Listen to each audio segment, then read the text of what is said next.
This week on Outdoor Oklahoma, it's part kayak, part surfboard, and a complete blast as we try our hand at paddleboarding to get to where the fish are. Will our first-timers stay dry? Tune in to see. From the Oklahoma Department of Wildlife Conservation, Outdoor Oklahoma.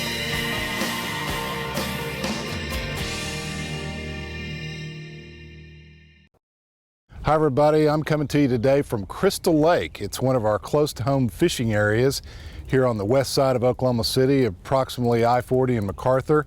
And I'm excited today because I'm going to get to try out something that I've been meaning to do, and that is to try out fishing from a stand-up paddleboard. My good friend Dave Lindo is going to help me try this out today. You've maybe seen Dave if you've ever been to our Wildlife Expo. Certainly you've probably met Dave. He runs our kayaking venue and does a great job with that. And he's actually been generous enough to let me try out one of these stand-up paddleboards. This is kind of a new sport, and I'm going to give it a try. Hopefully not end up into the lake. All right.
Myself a little shove off here.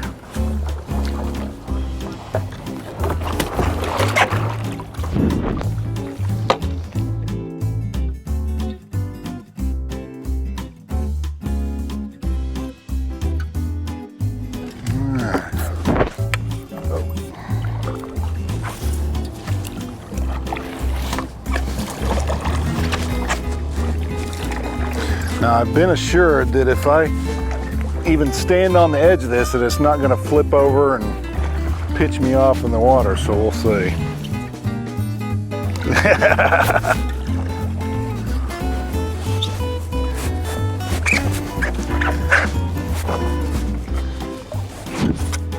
So far so good.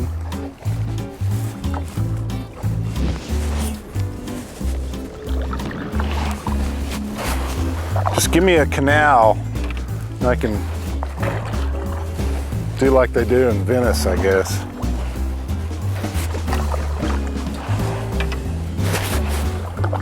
All right, now to get my rod out of the holder, that's going to be a trick.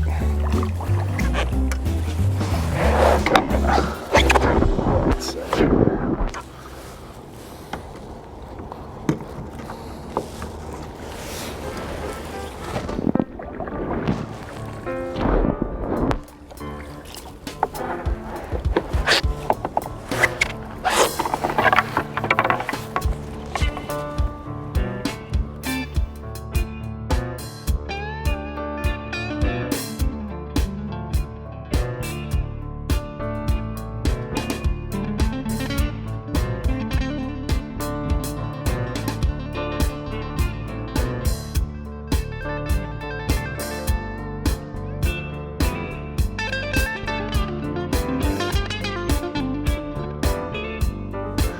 a little wobbly at first, but once you get used to it, you kind of feel like you're not going to pitch off of it.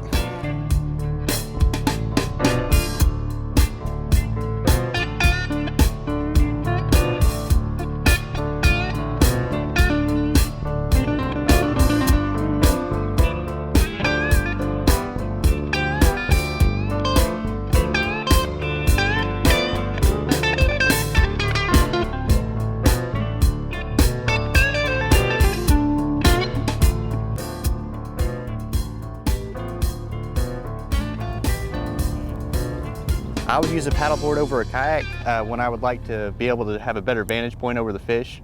When they're on beds and you can see clearly into the water, you're up at a higher angle so you get a better view of the fish down below you. It's a little bit easier to pitch and flip to them or get hung up in the grass. Well, maybe I do have one.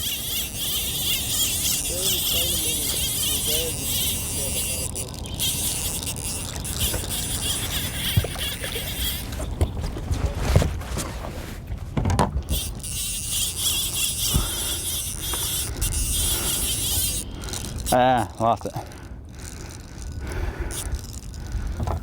Lost it.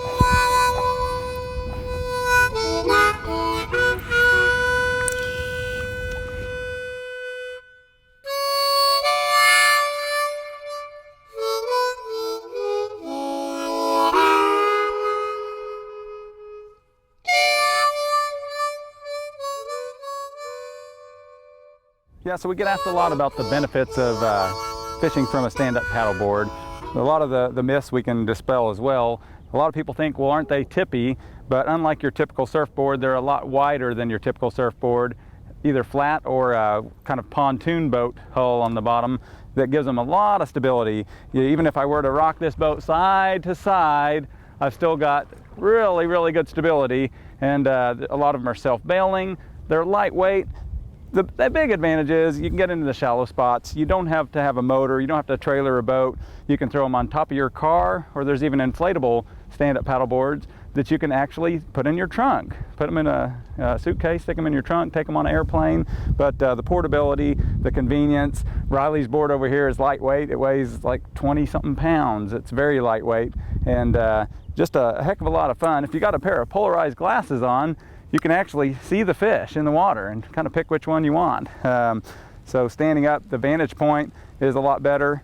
If you do decide to sit down, you can sit down either on the board, or some people bring an ice chest along and use it as a seat. But just a lot of fun, no noise, peaceful. We got out here at about 6 o'clock this morning, and it's just a quiet, relaxing way to start the day. You know, pulled up a little catfish so far already this morning. I'm thinking this might be the record fish of the day, but sometimes even a little guy like that will give you a Nantucket sleigh ride. Your bow of your boat comes around, the paddleboard swings around, and you're fighting it, and it's dragging you all over the lake. It's a pretty nice experience, a lot of fun.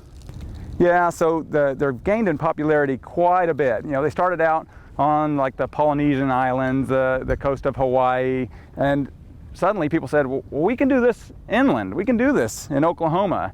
And it's not just lakes. It's not just calm waters. It's lakes, rivers, streams, and even the ocean.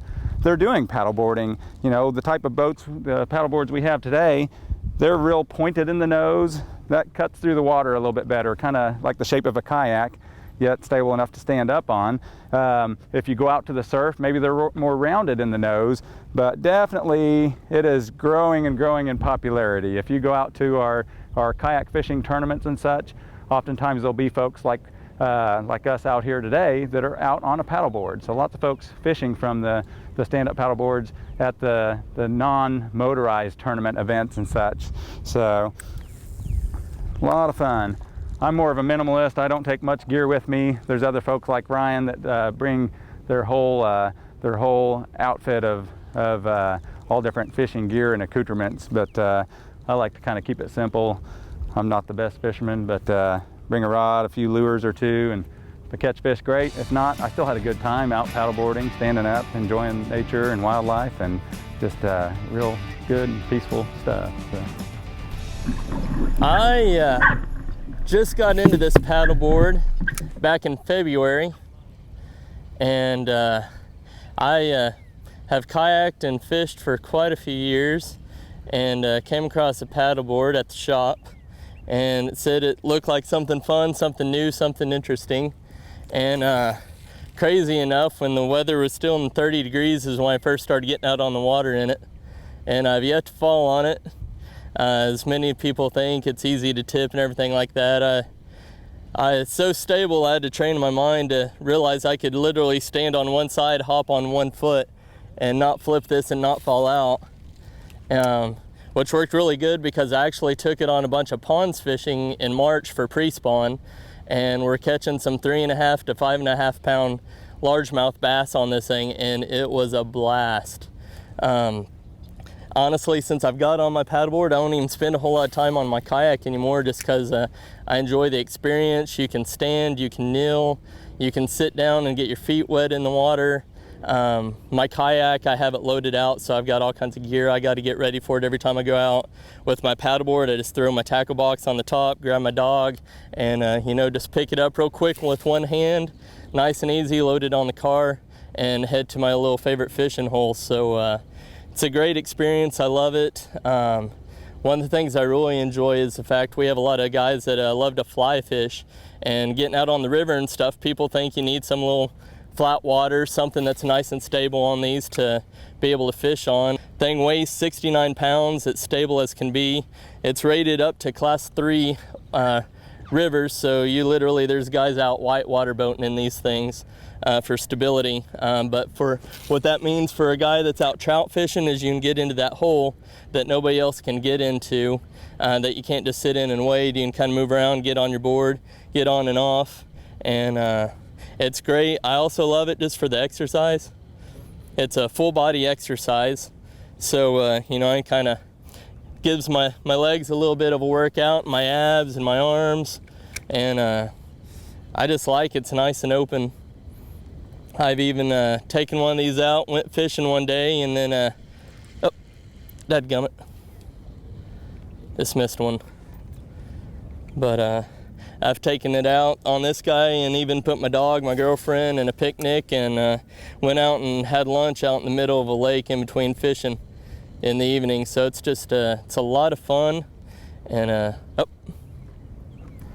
and even like right now I'm fishing and this water is a little bit clear, so I can actually see I've got some small guys coming right here after my spinner. And the fight and the challenge on there, it's a lot different than fishing out of a standard boat. It's just a lot closer to the water. It's kind of hard to explain unless you get in one, but it's a great place, especially when I'm out crappie fishing and everything, when I'm working brush piles and stuff. I got people over on the shore, and they're watching me, and I'm hitting those spots just about 10 foot out of their reach from casting, and I'm able to get in there and catch those catches that they're not able to get to. Well, so it's just like paddling a canoe or a kayak. You just paddle more on one side and it turns opposite direction. So a couple times paddling on the left, the boat turns right, or if you paddle more on the right, the boat turns left. There's a little catfish we just caught, but we'll turn him loose. But so not hard to do. There's not much of a learning curve. We have folks of all ages, shapes, and sizes that do this. From folks that Ryan's board will accommodate people that are 350, 400 pounds, and my board's probably more for folks about 250 or so. But we get all sorts of folks, old folks, young folks, kids. The kids in particular love this. You see a lot of variety in the demographic that comes out to stand-up paddleboard or to fish off one of these. It's like a floating dock. If you're not catching fish here, paddle over to the other side of the lake. The biggest perk for me is when I hang up my lure in a tree, I just paddle over and get it. Whereas before I lost a lot more lures. But you get something hung up on a stick or reed or rush, just paddle over and unhook yourself and keep fishing. So new things in the world of tagging canoes and kayaks. Starting July 1st, canoes, kayaks, stand-up paddleboards, we no longer have to register them in the state of Oklahoma, so you won't have to go renew that annual permit. You'll still have to tag your motorboats and other vehicles, but the canoes and kayaks, now we're more like other states. You were exempt from having to tag them. you will pay tax when you buy them, and then you're done at that point. So another thing that is, I think, a big draw for bringing more women into the sport of fishing. We already have a bunch of females that like to do fishing and kayak fishing and such, but we find that the ladies really enjoy the stand-up paddleboarding, maybe even more so than, probably have more women stand-up paddleboarders than we do men, but they get a real kick out of it. So I might have just caught a fish. So we do have a lot of skeptics that think they're tippy or they're the wrong body shape or size for this, and I think the best way is to get on a board, and if you stand on your head out in the middle of the lake, they tend to believe you.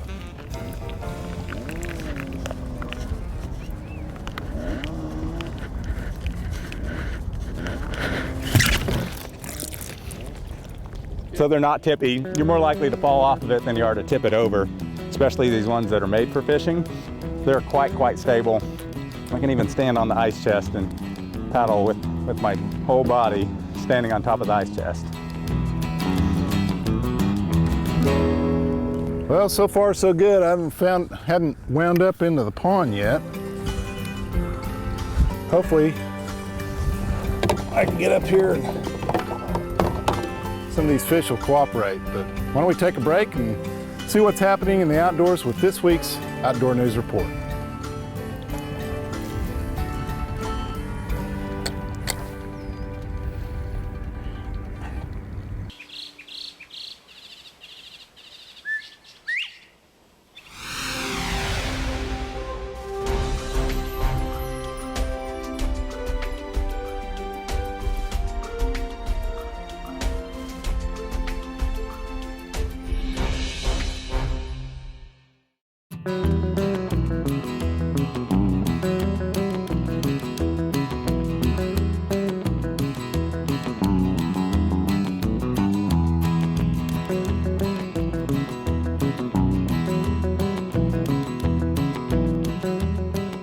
So price range wise, anywhere from a few $100s for a plastic stand-up paddleboard.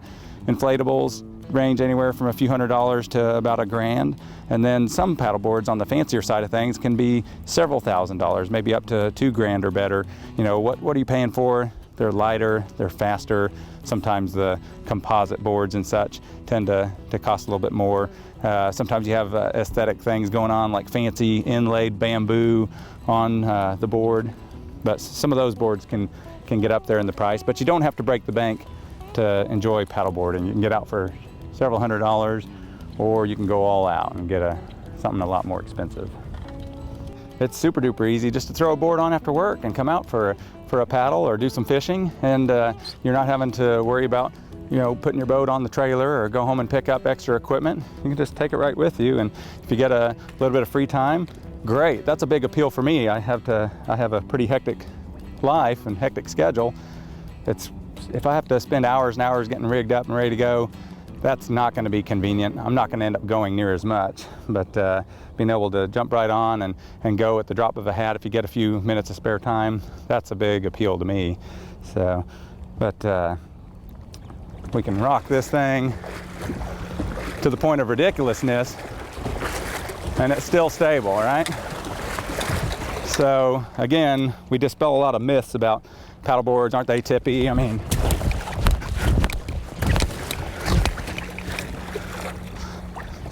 they're quite stable. So he's standing on the back of the board to help initiate a turn. You have a shorter water profile. If you stand at the nose or stand at the back of the boat, then it pivots around a little bit faster and easier. Sometimes if we're going into shore, since the board has fins on the back for tracking, we will climb out on the nose of the boat and bring it in with the fins raised up out of the water. Yeah, so just like any water sport, you know, wear that life jacket. I'm a big believer in having it on. Some paddleboarders like the low profile waist vests that are CO2 cartridge activated because they're worried about getting a suntan or this and that. But so I'm a big believer in the life jacket. The law says you have to have a whistle. If you go out at nighttime, maybe you're doing some night fishing, a white light visible from 360 degrees. And then if we're out in the big open lake far from shore, a leash tethering the boat to my leg with a quick release on it if I do need to get away from it. I can unstrap myself and get away from the board. We don't wear leashes going down rivers. It's a little bit more precarious to wear a ankle leash if you're going down the river. Sometimes we wear a waist belt with a quick release strap on it that we can just pull the thing and get out of it, but we wouldn't want to wear a leash on river. All right, well, fish aren't too hungry today, but you know what? I learned something today. I think I'd like to maybe shop around for one of these stand-up paddle boards. It's kind of fun. It's a good workout. It's not as difficult as it seems. And hey, I didn't fall in the pond, so can't be all that bad, huh?